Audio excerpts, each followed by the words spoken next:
Hello and welcome back to my craft room. I have decided it's time to have my first bash with a Scrawlr box number 91. So without further ado, let's go straight to my desk and have a look. A bit of a refresher of what we got in the box this month. So this is March 2023, Scrawlr box number 91. So initially I was blown away by these beautiful colours. I love this colour combination, this deep blue, indigo almost going into black with this contrasted with this kind of citrusy green and yellows there. Love that. My friend Zoe Artist here on YouTube was not so enamoured of the yellow, but fear not. It turned out they were just winding us up. And this is the actual colour scheme. So this is a black line, and we've got the pencil, a hard pencil, a 2H pencil, and then we've got these Copic Chow markers, which are brush at one end and chisel at the other. Lovely juicy pens. I quite like this colour combo, but after seeing this I was a bit and then I saw this, so yeah, look at the featured artwork is absolutely wonderful. Katrina Young is the artist. There is a QR code in the book, in the zine somewhere, so you can watch her create this piece. They do say also in the zine that obviously more colours were used than we have in the box. That's pretty clear. There is one of the pieces in the sort of sit down with the artist, one of the pieces like this one that she created that I think looks pretty much like it could have been done with these markers. Maybe there's a little bit of a pink in that we don't have, there's a bit of a blue that we don't have, but you know, that would have been a bit more sort of achievable with this colour combo. But hey, anyway, I love the she looks like a really interesting person. Love her work. Love this, particularly love this study of the way the light is falling on that eye. So also loved the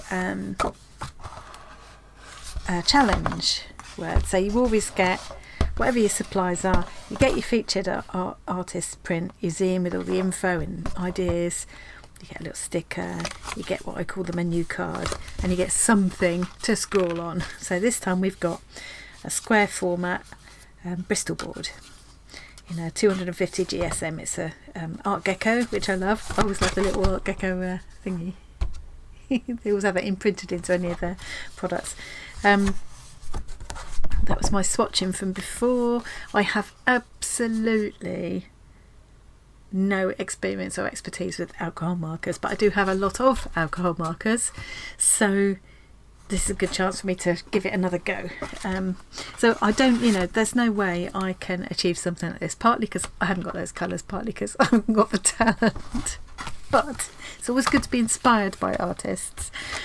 So one of the things I wanted to do today, and I thought I would share with you, is just have a look at some artists that I admire, some pieces of art that I admire, and get my inspiration from there. So, did I even say what the challenge was? I don't think I did. Feminine energy. And to me that kind of follows on a little bit from last month's prompt, which was organic origins, and kind of a lot of us went very nature inspired. I'm kind of seeing this the same way. I've got a few ideas brewing now. One of the things I was going to look at, just to get me sort of inspired, really, not that I think I'm going to be turning out anything like this, but it just sort of helps to get your creative ideas sparked sometimes, doesn't it? So this is an old calendar. Now my sister gave me this one, funnily enough, here on the desk, so she's got a knack for finding things she knows I'll like. Is one of the things that my sister sent me for my birthday this year, this lovely paperweight. It just feels so beautiful, and I love the design with the koi carp. Now back in 1999, one of the things my sister gave me was this calendar. Not so much for me to use as a calendar, but because she knew I'd love the artwork in it, and I really do. So it's all pictures of women. This one's by John William Waterhouse. I missed one. No. This one's by John William Waterhouse. Look at the colours, look at the textures. One of the things that fascinates me is all the different ways that they show hair. Sometimes with very few strokes, they can indicate the texture and the weight and the volume of the hair. I love this. I love the colours in this and the way they show the fabric. And look at that glass. She's looking into that glass ball that she's got there, and you can just feel, it's so simply shown but so well done. Modigliani, love this style, love that. I just love that face. I love the colours, I love the features. He always has these kind of narrow faces with long noses, doesn't he? Yeah, but I just, yeah, love that, love it. Here's another beautiful one, John William Godward. It's like oils, doesn't it? Again, look at the different ways. Oh yeah, I forgot to look at the hair. So that one here, the hair's just kind of blocked in, really. But it still gives a good impression of hair, doesn't it?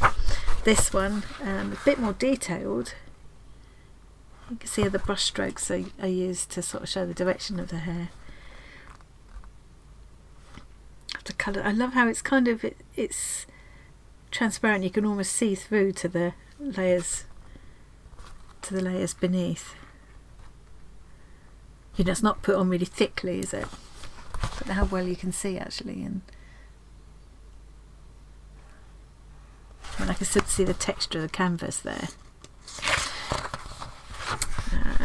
Oh, look at the hair in this one. So this is John William Godward again. Now there are a couple of things I love about it. Well, there are lots of things I love about this. Look at all the different textures. The marble, the weight of the marble countertop there.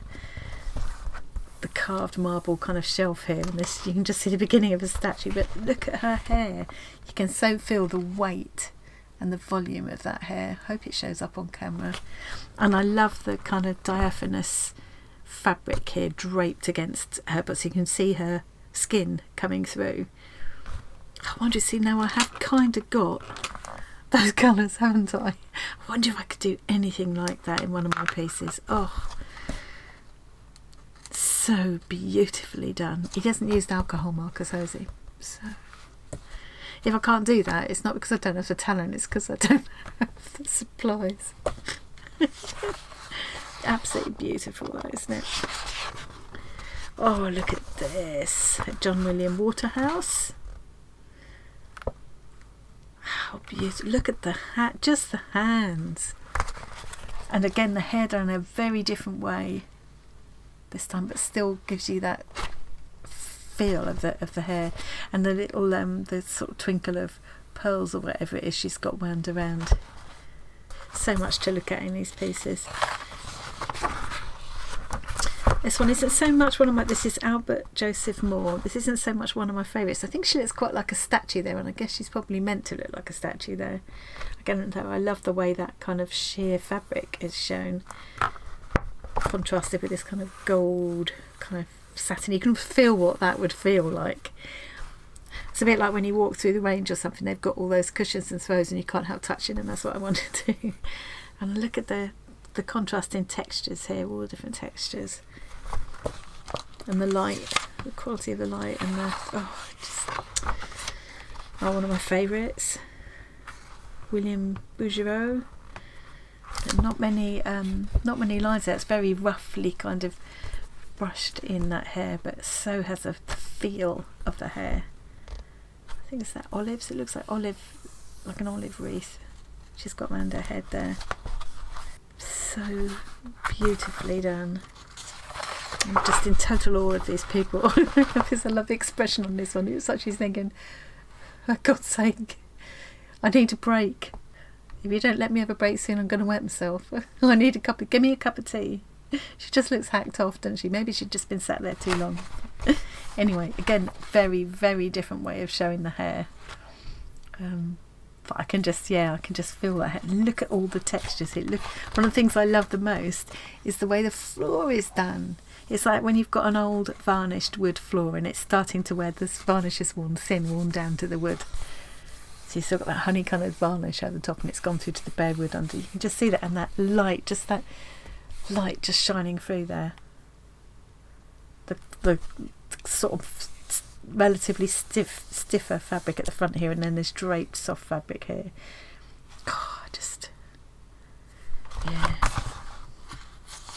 Edward John Gregory.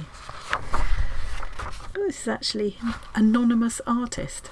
It's not one of my favourite ones, I have to say. I think because maybe it's the subject matter, maybe it's the colour palette that it isn't so much my cup of tea, but it's so beautifully done. Amazing, they don't know who that is. And I love how the light's coming from behind and just lighting up her hair, the sort of backlighting her hair like that, and the catching on the skin on her shoulders. And you can just see it. This is quite soft, kind of diaphanous again fabric. Oh, that's so striking, isn't it? James Joseph Tissot. Look at the way she's just looking straight at you like that. And I think the most striking thing is you've got this black hat on her head and the black top with just these flowers, and then this glorious kind of golden yellow behind her where the sun's coming through those leaves. Oh yeah, blows me away, that does. Some ways looking at this kind of thing is inspiring, and other times it just makes me feel like, why are you bothering? I'm bothering because I love doing it, that's the thing. This one, to me, the first thing that strikes me about is her eyes look too big. They're exaggeratedly big, aren't they? Do you think? An Eastern beauty, whatever that means. So this is Norman Prescott Davies. Yeah, I love that. I love that colour in the background and the way that's picked up in the hair as well. And I love how these fabrics are done. This isn't one of my favourites though. This was the one on the front cover. But, and this is Toulouse-Lautrec. Very different way of doing the hair again. Love the colours in that. Look at the texture in this kind of fur going over the shoulder here. He always, to me, his paintings always look like they've been caught very quickly. He's sketched really quickly while people were just weren't even aware that he was drawing them, just moving around. He's just captured that moment. It's like she's waiting for something, waiting to go on, waiting for someone, waiting somewhere for something. Now I don't know what that means, maybe someone can tell me. So girl at the, I don't know what that word means. I'm not going to even try and say it because I'll make a fool of myself. Anyway, so that was something I looked at just to sort of get me thinking, and then I went on because another couple of artists who I really admire, who I think express the feminine form in different ways, are Alphonse Mucha and Georgia O'Keeffe. So I'm just going to quickly show you that what I've been looking at. So here's I just put in Georgia O'Keeffe and all of this came up. I love just like here where you've got this kind of spirally form down here. I love that. To me that is femininity because of the curves and the colours and the softness of it. But she had that way of just blending colours really softly, but they were still really vibrant and deep. And I don't know, I'm blown away by her pieces. And sometimes just these pieces, just like this kind of thing, which just softly blended those colours, these kind of things. I just love that. And to me, and these are exotic flowers, but it has been said that they kind of represent more than just flowers sometimes, put it that way. Be careful what I say. I'm just wondering if I can get something, a kind of a similar idea to that with the supplies I've got to play with and my limited talent with alcohol markers. I also quite like the look of something like this one. That sort of, I love that kind of unfolding of petals and layer upon layer, and the way she blends, and yeah, and even the ones where she's got these really deep vibrant colours like this, it still feels soft, and I don't know what I'm talking about. I love this one too. Works either way, doesn't it? So yeah, I'm going to play with just some kind of forms and colours like this, and it'll be a good little practice for the alcohol markers as well.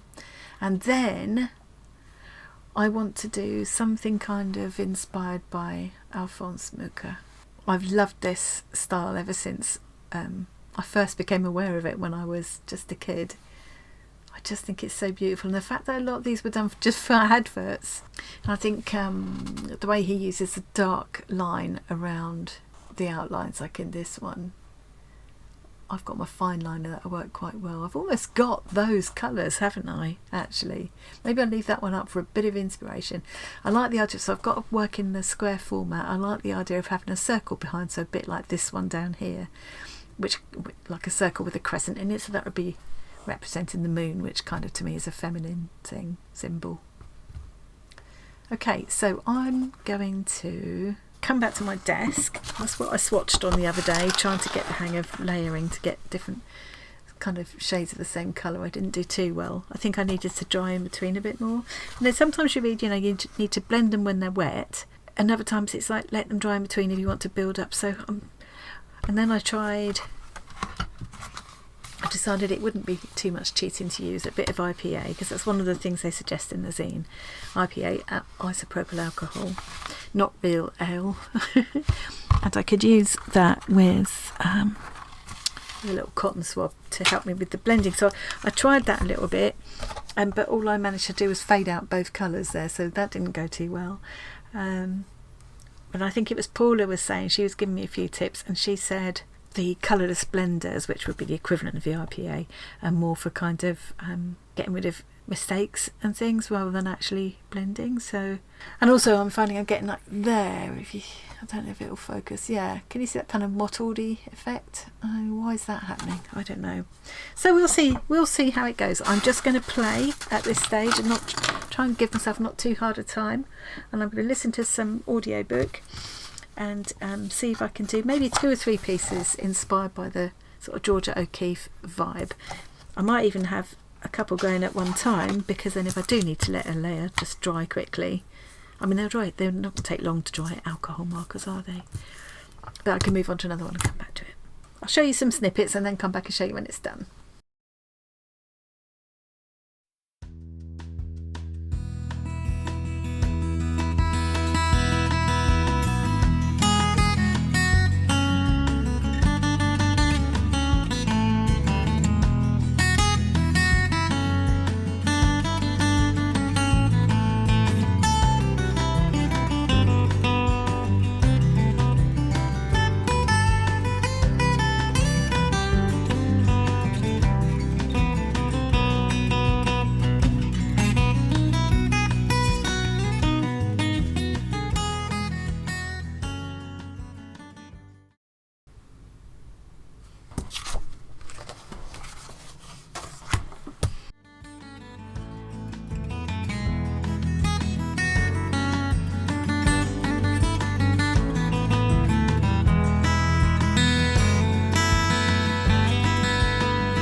Okay, so that was, I was going to say complete waste of time. Not a complete waste of time. I feel like I've wasted a lot of pen, and I don't want to waste any more flogging this particular dead horse. I have tried everything I can to blend these in a way that I like.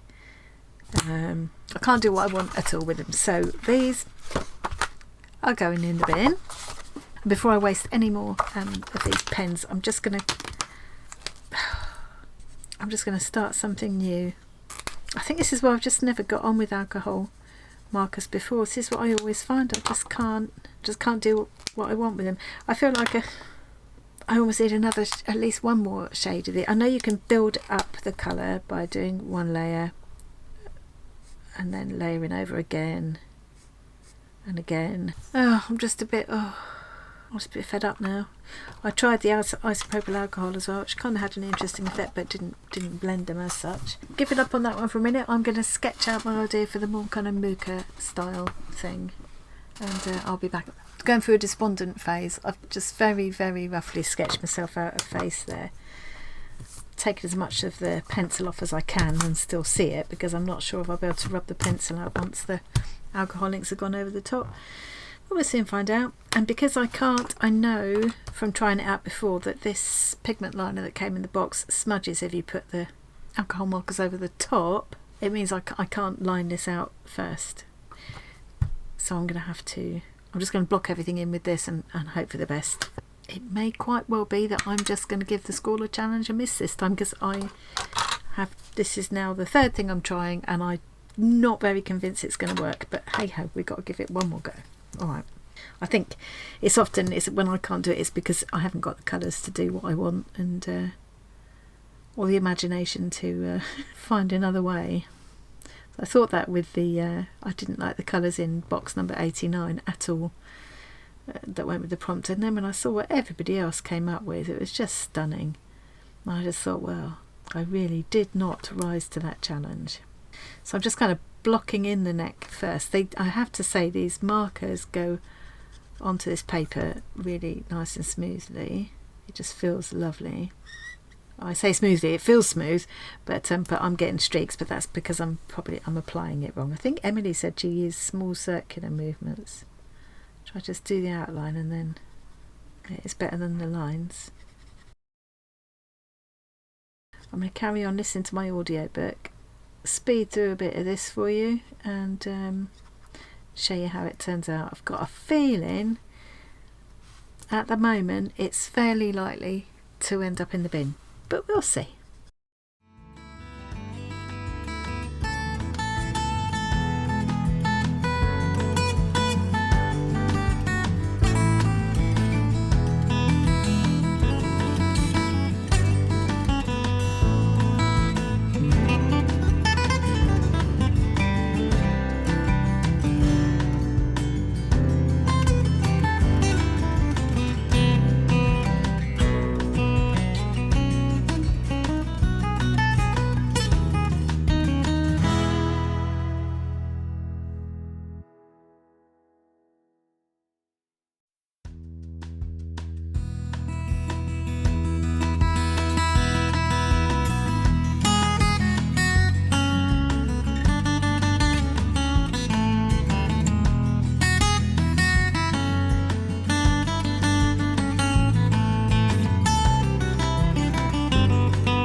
Well, I'm not going to completely give up on this, but I think I need to let this layer all kind of dry, and then in the morning I'm going to leave it now, because I need to stop for the day, and I'll cut.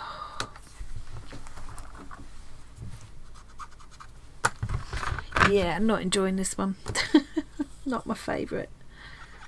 Can't love them all, can't love them all.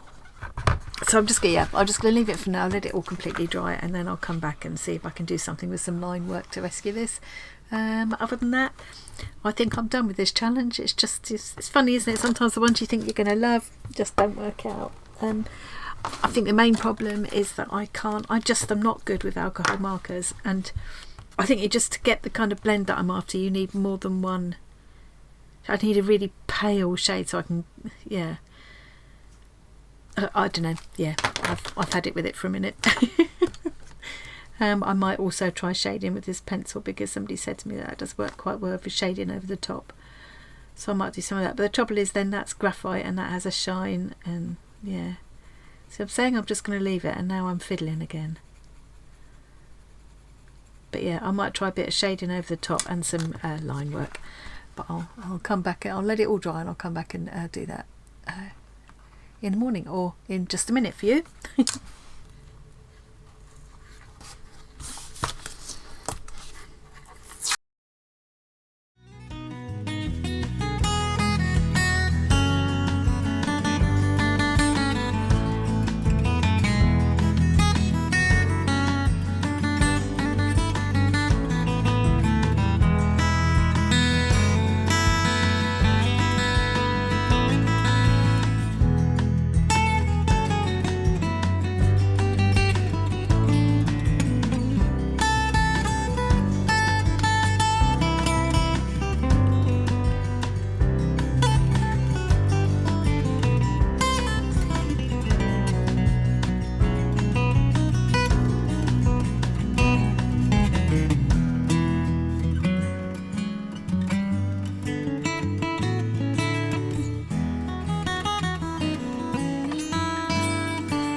think I can officially say that the Scrawlr challenge has beaten me this month. I don't feel inclined to spend any more time on this.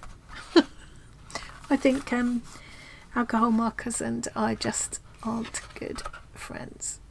Yeah, nothing wrong with how they worked.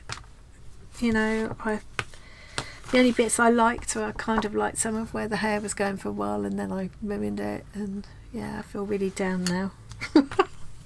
Hate when this happens. It's the second time in 2 weeks something like this has happened. So I'm going to try.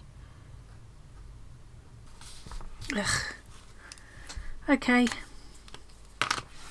I'm done. Bin.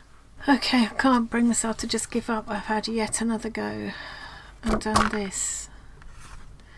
There, I'm trying to find a couple of things I like. I quite like the way you get this when you've got layers and layers and you get that kind of edge, funny edge there. I quite like.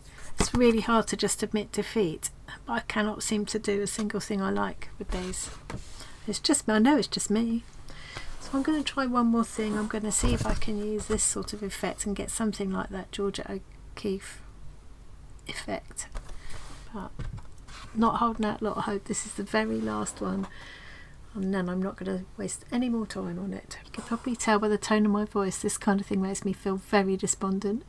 The flip side is that when you're enjoying yourself and things are going well, it's such a buzz, but when when this happens, it's a real so I'll have to do something else in a minute to pick myself up again.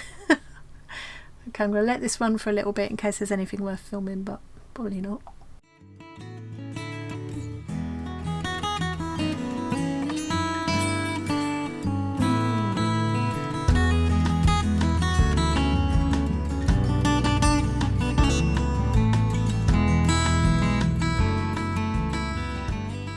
That was probably my best effort, but it's probably still going in the bin. I think it's time to call it quits and draw a line under this this particular episode. The Scrawlr challenge has beaten me this time. And alcohol markers are not my favourite. What I might do is put these together with some of the other alcohol markers I've got, so I've got more colours to choose from, and just have a bit more. I'm going to watch, my friend here on YouTube, Zoe Hartist, is really good with alcohol markers, and I'm hoping she's going to do a bit of a tutorial soon, because some of the stuff she does, the first piece she just quickly knocked out for this particular challenge was just fantastic. So maybe I'll just do something else. Okay, thanks very much for watching. I hope that was entertaining. Pictures at the beginning were alright, weren't they? Okay, thanks very much for joining me today, and I'll see you again really soon.